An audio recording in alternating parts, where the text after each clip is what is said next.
Les tiques maintenant, c'est aujourd'hui la journée internationale de la maladie de Lyme. Les tiques sont dangereuses pour nous, pour nos chiens également. En Nouvelle-Aquitaine, 32% des tiques seraient porteuses d'au moins un agent pathogène.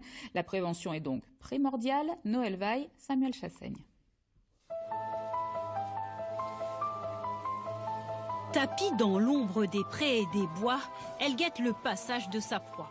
La tique est partout et avec les hivers trop doux, elle est désormais active toute l'année.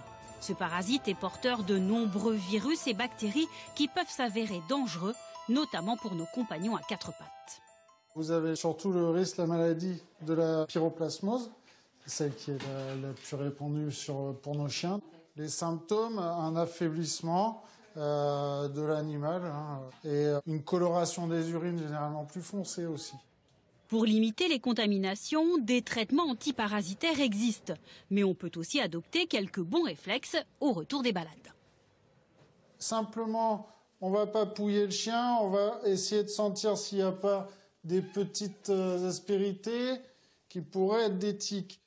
Parmi les risques infectieux liés aux tiques, la maladie de Lyme est la plus connue. Selon une étude nationale, environ 15% des tiques qui attaquent l'homme sont infectées. Voilà pourquoi, en cas de piqûre, la réaction doit être immédiate.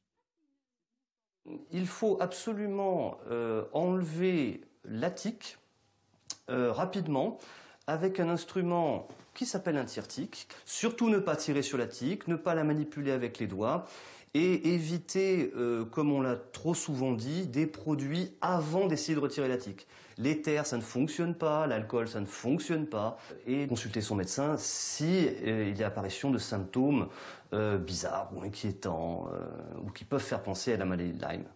Si la probabilité de contracter la maladie de Lyme après une piqûre de tique reste faible, à peine 2%, plus de 50 000 cas ont tout de même été recensés en France en 2019. Et les symptômes restent difficiles à identifier. Les infections transmises par les tiques peuvent potentiellement atteindre tous les organes du corps. Ce qui est très commun, c'est une très grande fatigue. Et quand je parle de fatigue, c'est un épuisement total, pire que quand on couvre la grippe. Et ensuite, selon l'infection, selon si c'est Lyme ou une autre co-infection, ça peut atteindre soit les articulations, soit le cœur. Quand c'est le système nerveux, il y a des troubles cognitifs. Des complications qui restent rares. Généralement, les symptômes disparaissent après un traitement antibiotique. Mais de nombreux inconnus demeurent encore chez les maladies vectorielles à tiques. Voilà pourquoi, depuis 2017, un programme de recherche participative a été lancé en France.